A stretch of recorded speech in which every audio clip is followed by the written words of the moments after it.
आप देख रहे हैं शहर क्राइम डिजिटल न्यूज चैनल।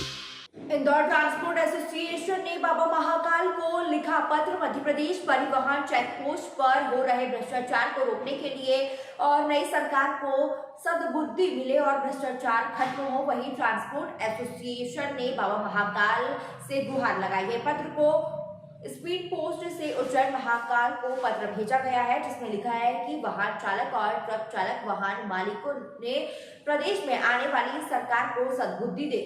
पत्र को स्पीड पोस्ट से उज्जैन महाकाल को पत्र भेजा गया है, जिसमें लिखा है वाहन चालक और ट्रक चालक वाहन मालिकों ने प्रदेश में आने वाली सरकार को सद्बुद्धि दे और प्रदेश में सभी चेक पोस्ट पर भ्रष्टाचार पर लगाम लगाए। वहीं ट्रांसपोर्ट के अध्यक्ष CL मुकाती ने शहर क्राइम डिजिटल चैनल से बात करते हुए कहा है कि ट्रांसपोर्टर परेशान है। चेक पोस्ट पर परिवहन विभाग के कर्मचारी और उनके एफजी ट्रक चालक से पूरे कागज होने पर भी जबरन की वसूली करते हैं। पैसे नहीं देने पर घंटों वाहन को रोक कर रखा जाता है, जिससे ट्रक में रखा माल खराब हो जाता है और समय पर अपने स्थान पर नहीं पहुंच पाता है। इसकी शिकायत प्रदेश मुख्यमंत्री और परिवहन विभाग के मंत्री के अलावा केंद्र सरकार को भी शिकायत की और सरकार ने वादा किया था कि हम चेक पोस्ट बंद कर देंगे, पर नहीं किया बंद, कोई सुनवाई नहीं हुई है। अब आरटीओ विभाग के आरटीओ से बात करी तो इस भ्रष्टाचार को बंद किया जाए, तो आरटीओ ने कहा है कि यहाँ से भगवान राम की गाड़ी भी निकलेगी तो पैसा लगेगा। आखिर में हमने उज्जैन में बाबा महाकाल को पत्र लिखा और आने वाली सरकार को सद्बुद्धि और चेक पोस्ट पर हो रहे भ्रष्टाचार को रोके। आपको वीडियो में दिखाई दे रहा होगा कि किस प्रकार से परिवहन विभाग के कर्मचारी ड्राइवर से पैसे मांग रहे हैं, जिसे महीने की एंट्री कहा जाता है। वही सबसे ज्यादा वसूली बालसमुद चेक पोस्ट जो मध्य प्रदेश और महाराष्ट्र की सीमा पर बना हुआ है और हनुमाना और खावासा और नया गांव में जमकर अवैध वसूली की जाती है। क्या नाम है आपका? CL मुकाती, अध्यक्ष Indore truck operator and transport association. परिवहन विभाग जो है आपकी बातें नहीं सुन रही है, तो ऐसा पता चला है कि आपने महाकाल को अर्जी लगाई है, क्या मामला है पूरा? हम पिछले 300 से 400 वर्ष से परिवहन विभाग में भ्रष्टाचार और अवैध वसूली जो हो रही उस पर बस सरकार से लड़ाई लड़ रहे थे, पत्र व्यवहार कर रहे थे। केंद्र सरकार को लिखा पत्र हमने, केंद्रीय परिवहन मंत्री को लिखा हमने, राज्य के परिवहन मंत्री को लिखा, मुख्यमंत्री को लिखा, अन्य मंत्रीगण को और जितने भी जन नेता है सब दूर हमने पत्र व्यवहार किया और सब दूर हमने सबूत के साथ शिकायत भी करी।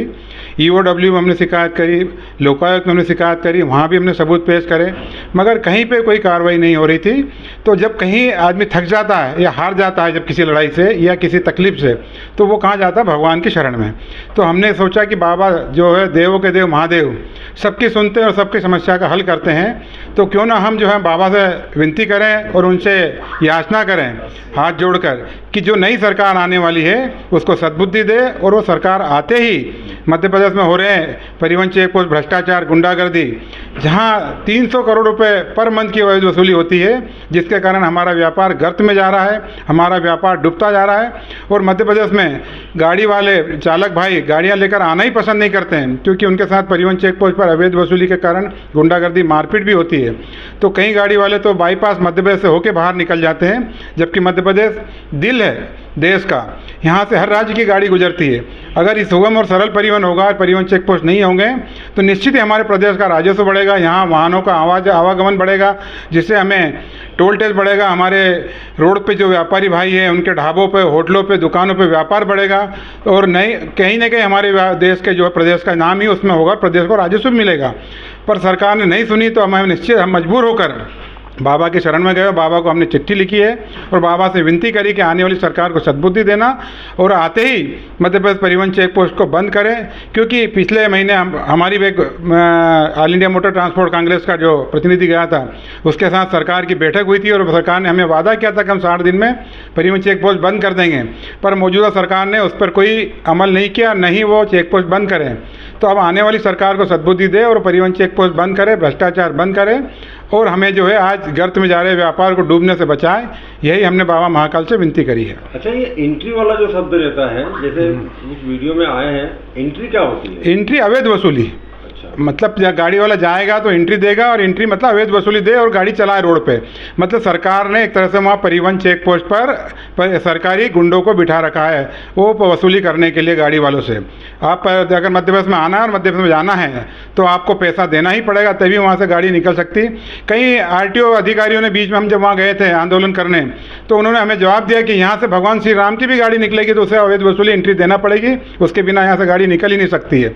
यहाँ तक कि वो दम ठोक के जो है, ताल ठोक के बातें करते हैं परिवहन अधिकारी। तो अच्छा, ये अगर गाड़ी के पूरे कागज पूरा कंप्लीट होने के बाद भी ये लोग लेते हैं? बिल्कुल सर, जो गाड़ियाँ परिवहन नियमानुसार चलती है और परिवहन नियमानुसार कागज रखती है, माल का लदान करती है, उसके बाद भी परिवहन नियमों का हवाला देकर ड्राइवरों को डराया धमकाया जाता है। चालानी कार्रवाई करने के नाम पर 50,000 का चालान बना देंगे, 20,000 का चालान बनेगा, आपको 1,000 रुपये एंट्री दे दो या 2,000 एंट्री दे दो, आपकी कोई चालानी नहीं होगी और आपकी गाड़ी छोड़ दी जाएगी। MP के सभी बॉर्डर है, जैसे खेंदवा की बात करें? हाँ, मध्य प्रदेश के सभी बॉर्डरों पर इसी तरह की अवैध वसूली होती है, जिसमें से 8-10 जो है बड़े खुफिया या मतलब इसको माफिया लोग जो है उसको चलाते हैं।